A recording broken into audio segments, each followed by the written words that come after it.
Siamo all'Arsenale per l'edizione autunnale di Verona Sposi. Abbiamo riconfermato questa location con grande soddisfazione da parte degli organizzatori e degli espositori stessi, che ha visto affollarsi nei 2 giorni oltre 1000 coppie.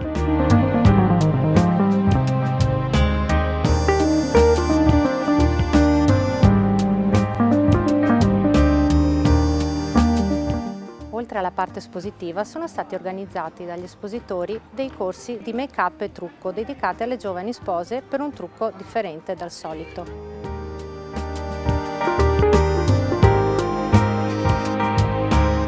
Vi confermo quindi l'edizione primaverile che sarà sempre qui all'Arsenale dal 14 al 16 di febbraio durante il periodo di San Valentino. Per tutte le altre nostre tappe organizzate sugli sposi potete visitare il nostro sito fieresposi.it. Vi saluto e a presto!